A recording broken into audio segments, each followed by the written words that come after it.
It's time for the Newsmaker Show on AM 1480 WLEA. Here's Brian O'Neill. And here in the studio with me is Dr. Robert Heineman. Dr. Robert Heineman, thank you for joining us. My pleasure, Brian, and it's good to have you back from your elongated vacation there. We've been trying to hold up the fort here, but it's good to have you back.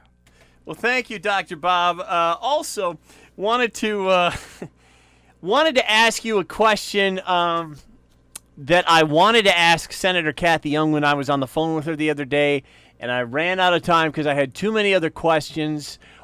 What is going on in New York City with Mayor Bill de Blasio?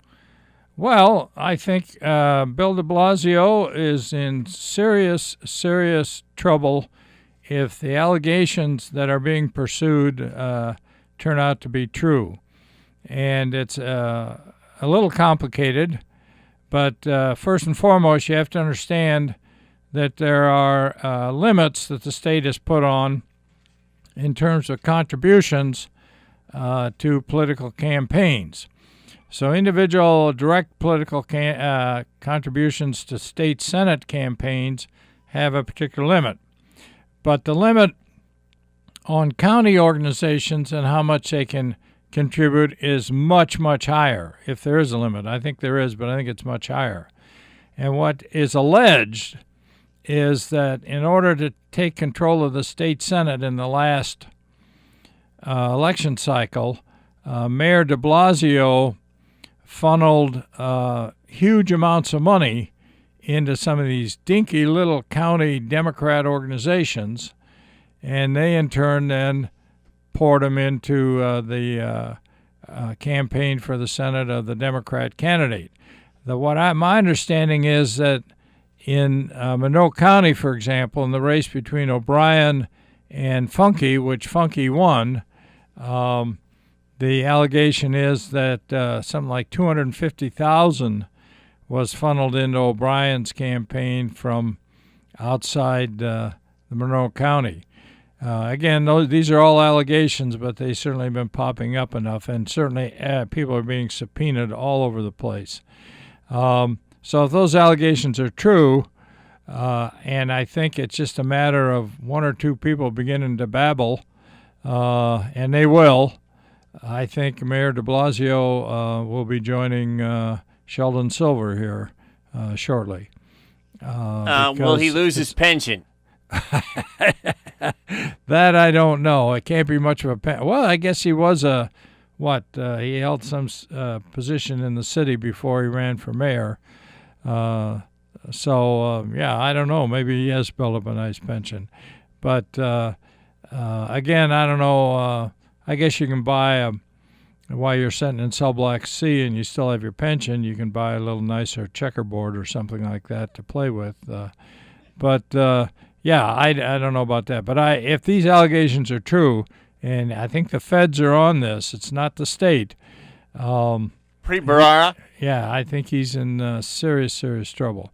And I might point out that Tom DeLay, who was majority whip under Dick Armey and was a real hard hitter when the Republicans were in control, got nailed for this very thing in Texas, although he was dealing with federal elections, congressional campaigns.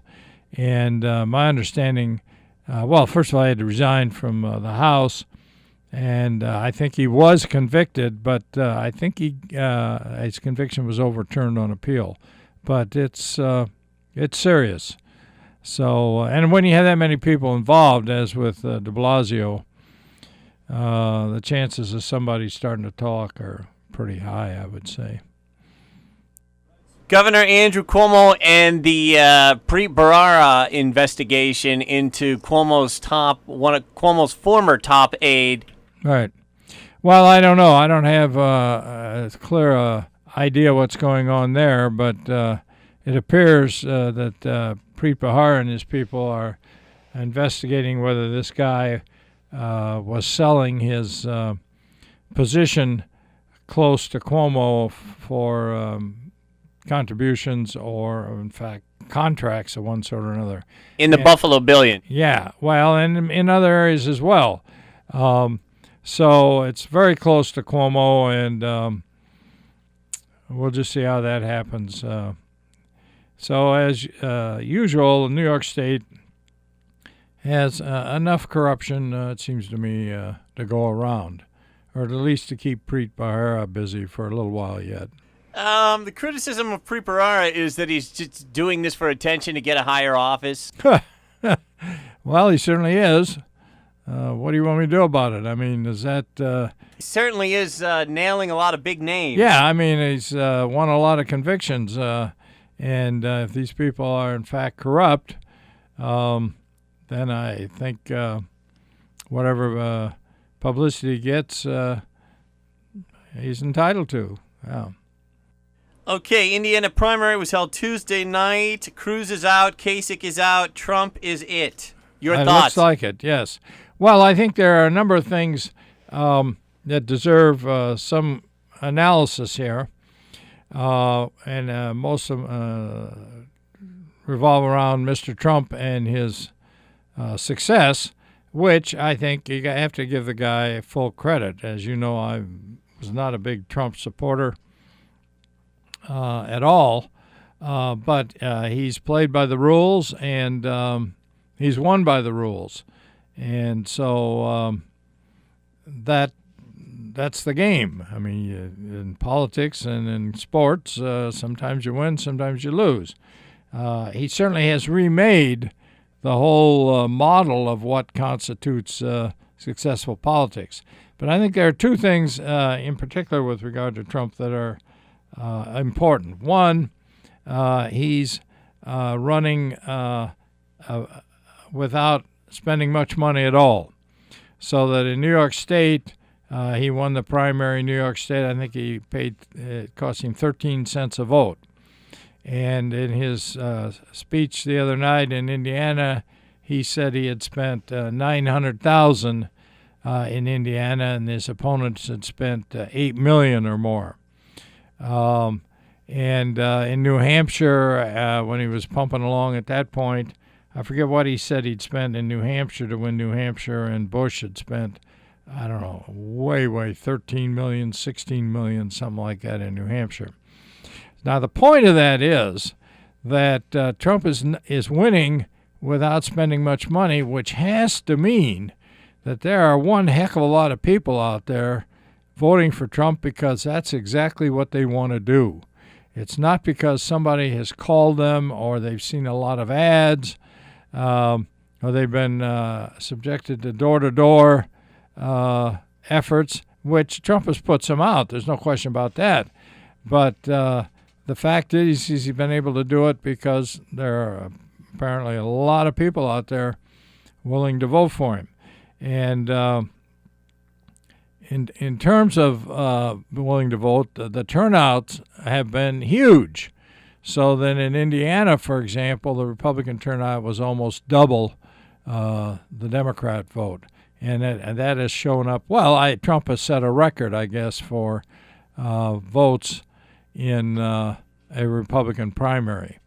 So that, I think, portends serious problems for the Democrats in November. Now, on the other side of Trump's saving money and spending as little of his own money as he has to, is that from the conservative perspective, he's a threat. Certainly from the big money perspective, he's a threat because he's spending his own money. He doesn't owe the big hedge funds, the Koch brothers, or anybody else anything. And that makes them very nervous. Now, whether they'll switch over behind Hillary, I don't know. But clearly Trump is in a position to really clean house with some of this income.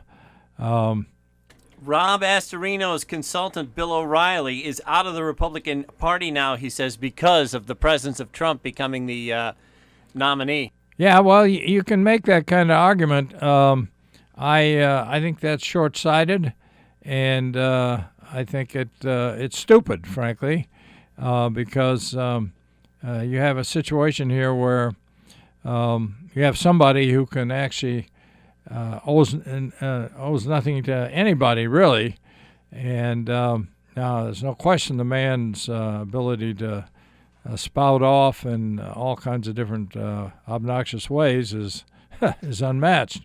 But here's what I would suggest, Brian, and I hope you'll get this right to the inside Trump people. They're concerned about Trump's ability to build unity. And they're concerned about Trump's effect upon Republicans down the party ballot.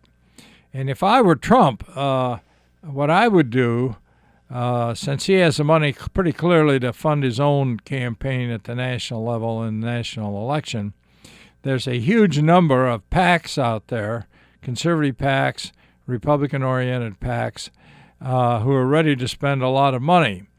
And if I were Donald Trump, I would tell them to spend their money in the U.S. Senate races and in the congressional races and pour that money into Republican and gubernatorial races at the state and congressional level. And it seems to me if Trump were to do that, it would go a long way toward building Good feeling and unity in the party. And there's no reason he can't do that. So I'm throwing that out to you, Brian. See that gets on the wires as soon as possible. Could you? Talking with Dr. Robert Heineman today on the Newsmaker Show. Getting back to a state issue, Governor Andrew Cuomo, he put a block to state travel, any unnecessary state travel to North Carolina. He signed an amicus brief to support the change of that North Carolina bathroom LGBTQ law that requires people to use the bathroom of the gender of their birth certificate. Well, first and foremost, I think Andrew is trying to curry favor with whatever gay, lesbian, whatever groups.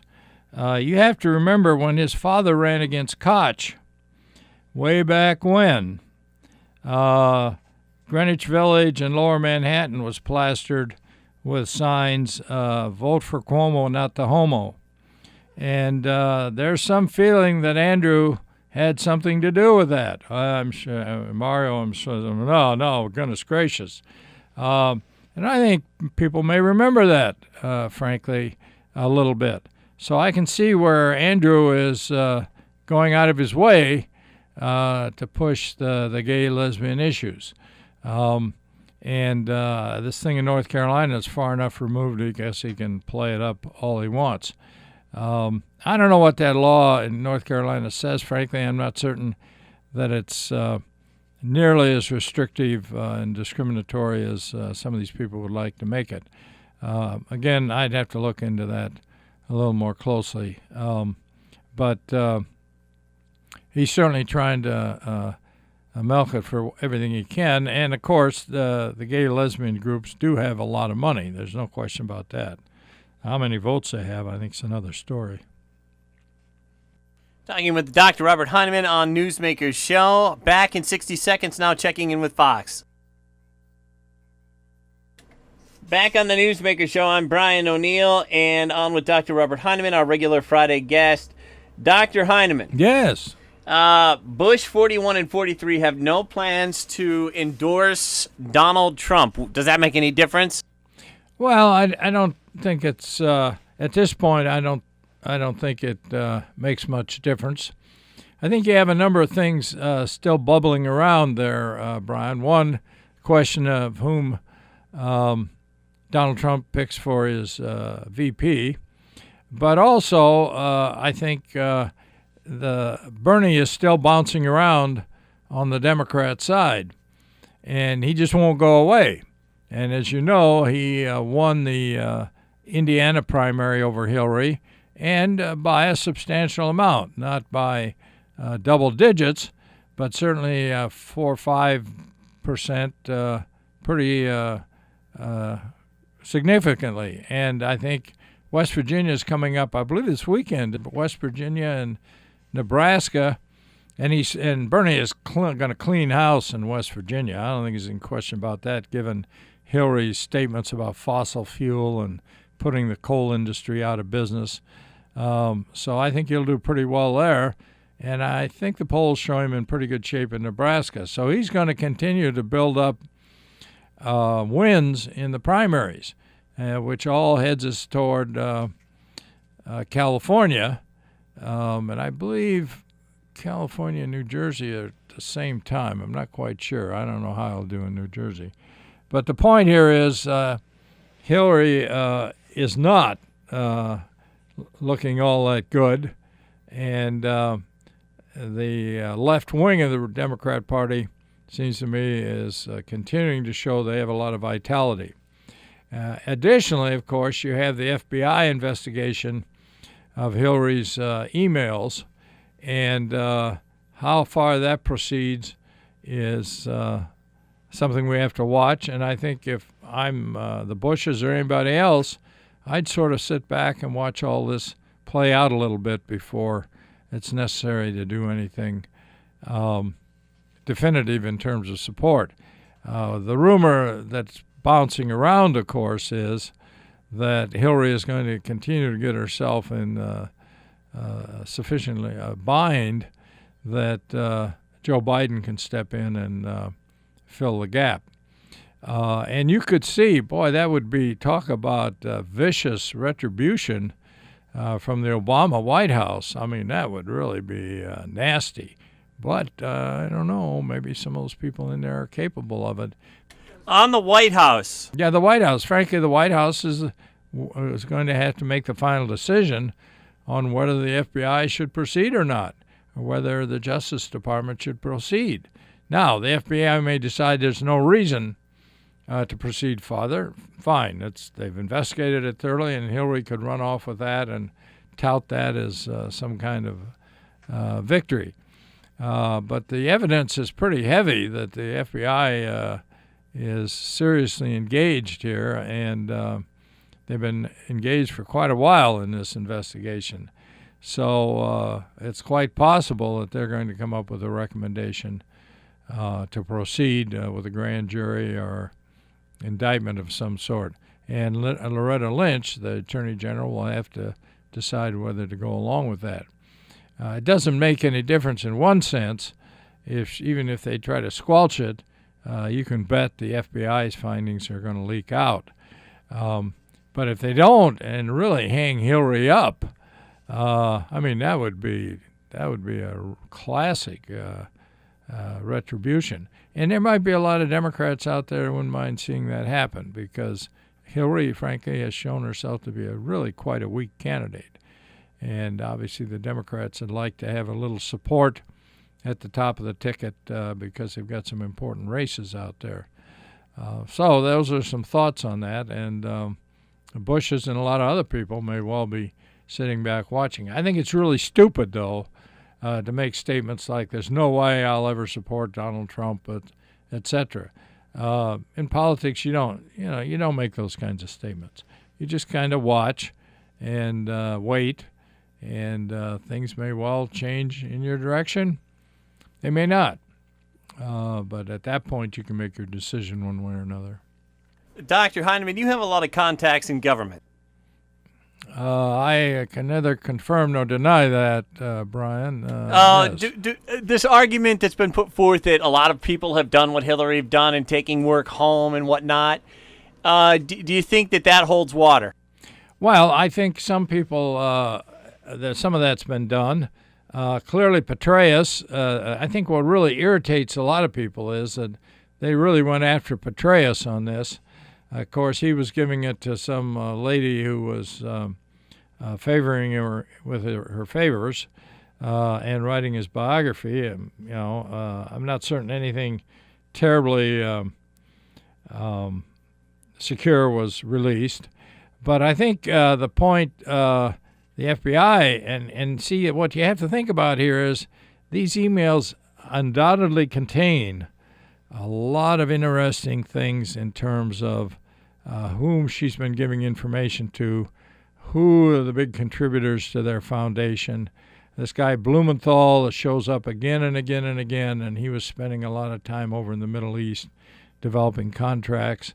And I think one of the telling points here is the FBI has brought this guy from Romania over to the United States. Now, this guy is kind of an off-bubble geek who spent his time hacking into Romanian government emails and making all kinds of outrageous claims and threats and then signing himself in all kinds of weird ways. And the Romanians finally caught him, and he was serving 3 years in the government penitentiary. The FBI has brought him back, brought him over to the United States. I don't know if he's ever been here. And I think what they're going to argue is that this clown hacked into Hillary's email and was able to pick up all kinds of information. And if he's able to do it, the Russians are able to do it, the Chinese are able to do it, anybody can do it. So I think that's one problem there when you got the Secretary of State doing something so stupid. But I think there may be more in there that's more than stupid. There may well be some things that are, to put it mildly, conflict of interest, or maybe even worse. So I don't think it's just a simple black and white situation there. Been talking with Dr. Robert Heineman, Alfred University professor of political science. Dr. Bob, as we like to call him. Dr. Heineman, any final thoughts before we go? Well, I think it's very good to have you back and be able to answer your penetrating and prescient questions. Thank you.